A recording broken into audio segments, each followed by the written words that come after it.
All right, let's jump right in. We're looking at a text today that, on the surface, seems like a simple summary of some pretty powerful acts, but it's so much more than that. It's actually a meticulously constructed argument. And that's what we're going to do. We're going to deconstruct it. Because when you look closer, you realize this story isn't just telling you what happened, it's trying to prove a point. So that brings up a really interesting question, right?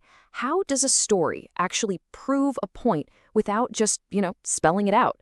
Well, the best narratives, the ones that really stick with you, build their case subtly. They have this kind of hidden architecture, and that is exactly what we're going to unpack today. See, this whole thing isn't just a list of events. The source is laying out a four-part answer to a huge question, building a case for authority piece by piece right in front of us. Okay, so the main idea here, the core theme, is this massive claim of authority. But here's the clever part. It doesn't just come out and say it. Nope.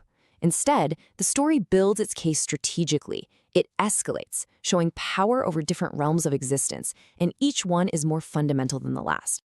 I think the best way to picture this is as a pyramid of proof. Seriously, imagine a pyramid. Each of these acts is a new layer. The bottom layer, the base, is something really tangible, something we can all relate to. And as we climb up this pyramid, the claims get bigger and more absolute. And each new layer is supported by the one right below it.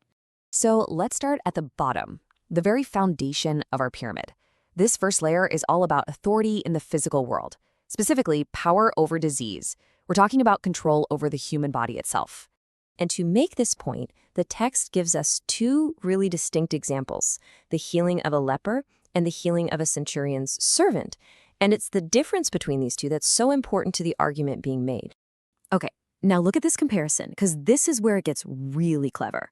On one hand, you have the leper, a total social outcast, and the healing happens through direct physical touch. But then you have the centurion's servant, and this healing, it happens from far away with just a command. By putting these two side by side, the story is showing that this authority isn't limited by space or by social standing or even by method. It's all-encompassing.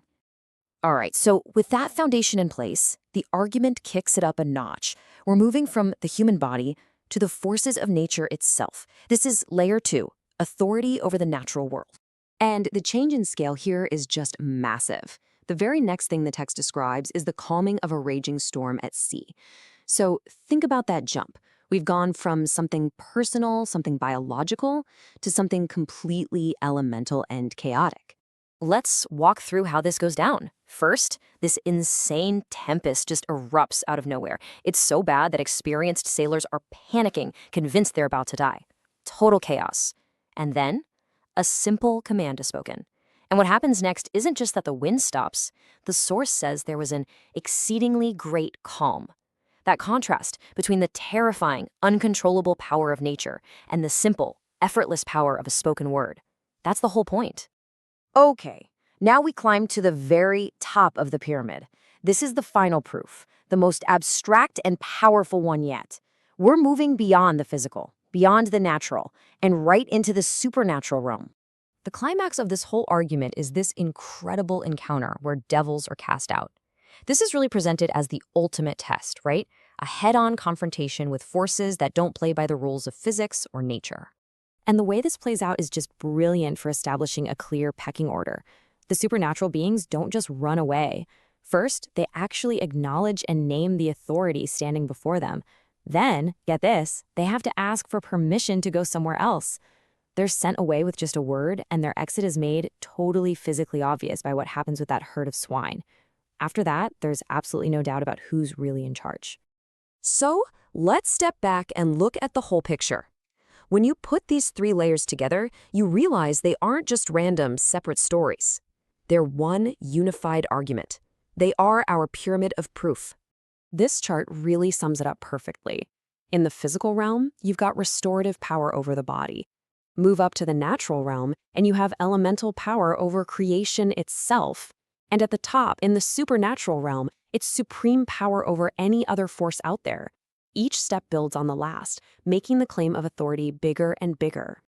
And this is the key takeaway, the most important thing to remember.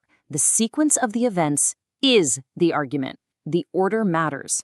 By layering them just so, from disease to a storm to demons, The story is making this incredibly powerful case, without ever saying it directly, for an authority that isn't just strong, it's absolute.